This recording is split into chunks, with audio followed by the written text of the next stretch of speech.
I'm Corbett Wall with USDA Market News, here with your weekly feeder and stocker cattle market summary for the week ending January the 24th.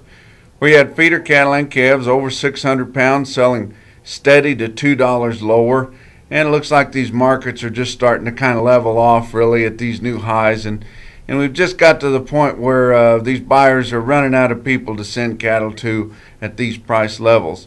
Lightweight calves still higher again this week, selling firm to $4 higher on all those weighing under 600 pounds.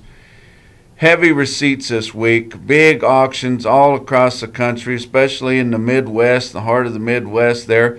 Oklahoma City had 15,000 feeders on Monday, and just up the road, Joplin Regional Stockyards had over 14,000, which are just huge auctions. Even for those big volume markets, but you don't see auctions having that many cattle these days. But big sales in all your large volume auction markets across the country this week. And the receipts are showing that our runs are probably going to dry up. We know we're low on cattle. We know that our runs are been heavy. So everybody's thinking, what's happening here? We're supposed to be light on cattle. But you're starting to see what's in those runs. Lightweight calves, a lot of real light peewee calves in those runs, which normally wouldn't sell until later on in the winter or maybe this spring. And also, especially down in the southern plains in Oklahoma and places, a lot of cattle coming off wheat. It's been dry and cold, and the wind's been blowing, and that wheat has really turned dry, and these prices are so good, they're just bringing those cattle to town. A lot of wheat cattle that normally wouldn't sell until the middle of March coming off this week. In Burwell, Nebraska, last Friday they had 444 head of the top quality 5-weight steers. They averaged 555 pounds at $224.50. In Ogallala, Nebraska, on Thursday they had 2 loads of steers. Averaged, they called them fancy, weighed 702 at $1.90. So we're still seeing those crazy high prices on just about everything. Your fat cattle market was just wild this week, has been ever since the first of the year. This week gaining $5 to $7 from $147 to $150. Just since right before Christmas there, your fats have gained $17 to $20 when the market was sitting at $1.30, which was a record at that time. Now we've gained that $20 a hundred on the top side. Your dress sales have gained $34 with this week's market ending at $240. But very impressive fat cattle market. It's unbelievable how aggressive these packers have gotten into securing cattle, especially at these levels. And we've gained all this market share, the feedlots have, with very little leverage. Our sales volume report come out of mandatory reporting this week, and in the year 2013, total sales volume in the 5-area feeding region there, only 24.1% of the total fat cattle sales were negotiated cash. And that's where you get your trading leverage and try to increase the market when you can. The Texas, western Oklahoma, New Mexico area there of the 5 area, they sold only 6.1% of their cattle negotiated cash. All the rest of them some type of formula or contract method. Kansas was 21% negotiated cash.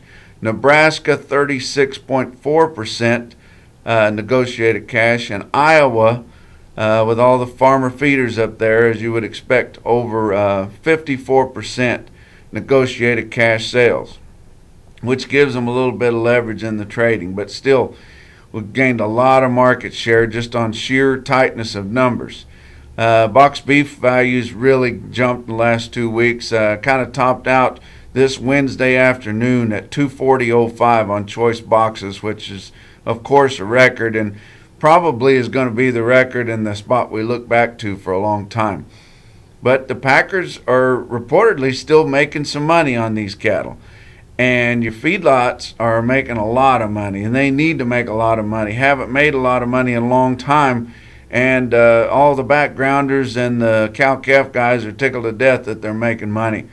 If you think of the cattle that are selling right now fat, those cattle when they were purchased was said to need to bring $1.30 plus to break even. Well, from that point till now, corn prices have tumbled, which would help out also. And now that fats are bringing $1.50, these cattle are making around $250 a head, or maybe more. That's not counting your risk management, because there's expense there, which you kind of need that at these price levels, but just sheer on what they made. Cattle on feed report this Friday could be called slightly bearish, as all three major categories were off a little bit to the bearish side for cattle prices. But inventories January the 1st, 94.6.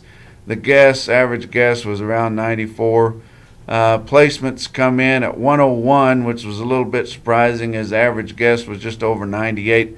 And marketings during the month were 99.5, and the average guess was over 102. So that's fairly bearish too.